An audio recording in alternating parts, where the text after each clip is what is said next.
More than 500 Christians gathered outside Seattle City Hall Tuesday evening to protest what they say are the anti-faith policies of Seattle Mayor Bruce Harrell and the Seattle City Council, just days after 23 people were arrested when counter-protesters interrupted a rally Saturday focused on protecting children from transgender ideologies.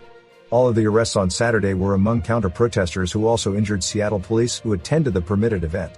Counter-protesters also gathered Tuesday evening but were prevented by police from interrupting the main permitted protest. There still were skirmishes between trans rights activists who tried to force their way inside the police barricades. At least 2 counter-protesters were placed into custody after confronting an independent conservative journalist who was filming their activity, video posted to X showed. The center square witnessed at least 3 other arrests, including protesters wearing gas masks.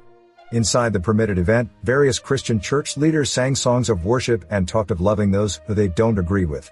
Hundreds of Christians had to be escorted through security into the event, as counter-protesters attempted to block the entrance at 4th Avenue and Cherry Street. The religious organization Pursuit Northwest hosted the Rattle in Seattle protest Tuesday to stand against the religious bigotry of city policies.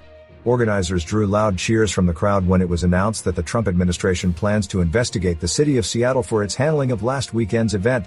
Hundreds of Seattle police on bike patrol stood behind metal barricades on Tuesday as security for the event guarded the entrance to the west side of City Hall along Seattle's 4th Avenue. The center square witnessed 3 arrests by police as hundreds of trans rights protesters shouted at officers and attempted to push their way into the event. As the rally on Tuesday wrapped up, rallygoers chanted thanks to Seattle police, while on the opposite side of the barricades, protesters were shouting, "I smell bacon," a reference to the derogatory term of calling police pigs. The city shut down Saturday's rally at Cal Anderson Park early during the violence. Saturday's rally was hosted by On Fire Ministries and was in protest of policies that expose children to transgender ideologies.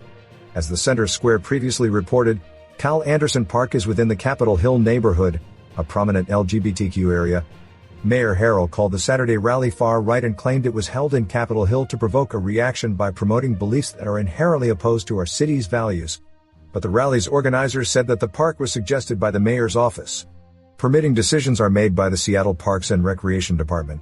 Harrell's office sent the center square an email on Tuesday related to the Saturday protest stating, organizers directly explained their provocative thinking around a location for the event when planning for near Pike Place, stressing they would be at Antifa's headquarters and where thousands showed up for BLM. As Tuesday's event wrapped up, Seattle police had to push back protesters so that rallygoers could safely exit the area while officers on loudspeakers urged the protesters to vacate the area. An hour after the event ended, at least 100 trans activist protesters were still gathered on the steps outside City Hall, hurling insults at organizers of the Christian event as they packed up their equipment.